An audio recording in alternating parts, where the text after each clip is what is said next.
solution, the colloids also exhibit colligated properties. Means the properties which depend on the number of particles present in the solution.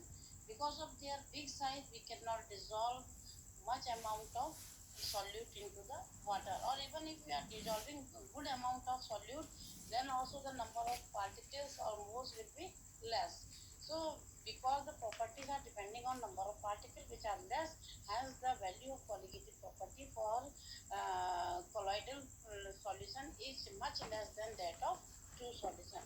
Colligated properties like elevation in boiling point, depression in freezing point, relative lowering of vapor pressure, all are shown by colloidal solution, but in a lesser magnitude than true solution. The second property is Tyndall effect. Tyndall effect is what? When a true solution or homogeneous solution is placed in dark and we observe it in the direction of light, it will appear clear solution. And if it is observed directly from right angle from the beam of light, it will appear black. When we are observing the solution in the direction of the beam of light, it will appear clear, transparent solution. And when we observe it perpendicular to the path of light, it will appear black.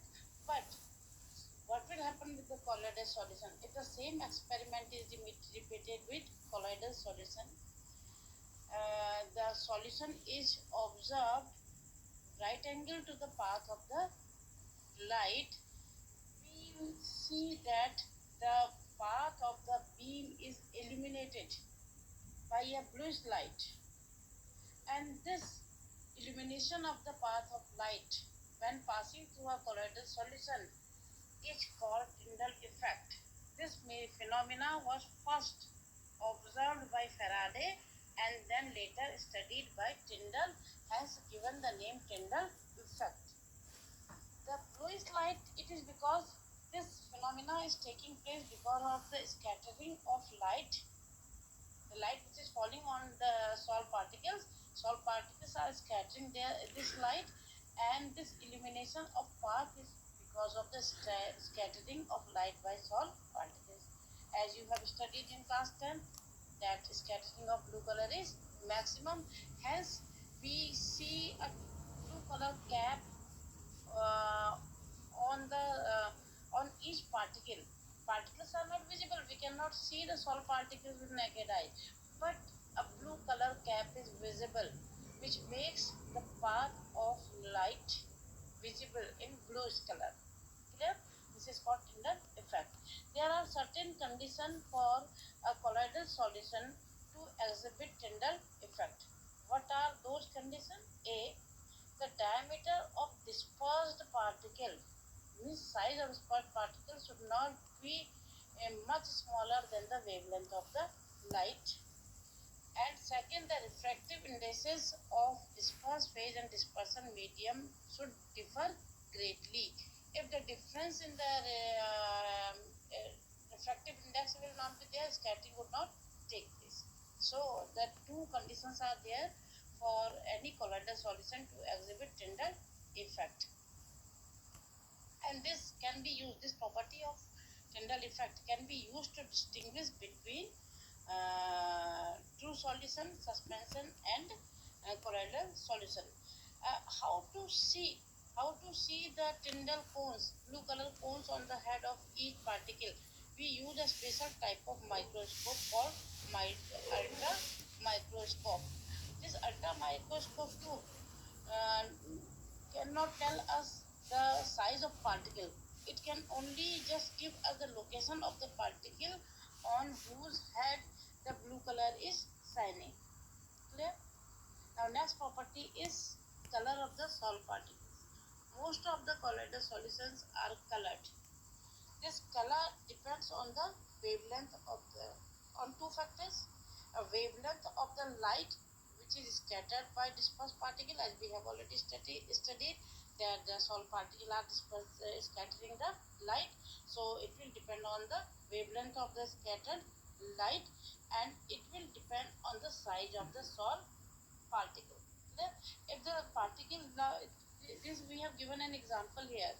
The gold sol is red in color when its size of the particle is small.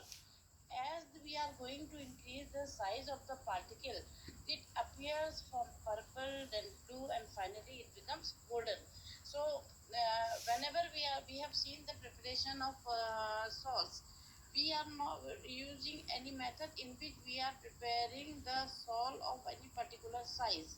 The size of the particle could be any. So between 1 nanometer to 1,000 nanometer. So because of different size of salt particles, the color of the colloidal salts are different. It is now next property is Brownian movement. Next property is Brownian movement. Brownian movement is the zigzag motion. When we are watching, we are observing the colloidal salt under a ultra microscope. What do we see? That the salt particles are in continuous motion, zigzag motion. They are not stable, they are not stationary at one point. So this zigzag motion of salt particle is known as Brownian movement because first of all, Robert Brown, the scientist who has observed this motion, and this Brownian motion of salt particle is due to continuous collision between the particles of dispersed phase and dispersion medium. The collisions are unbalanced. So whichever direction they are being collided, they are moving in that direction. Now from that direction, another particle is colliding and they are coming to another direction. Thus, the zigzag motion comes into play.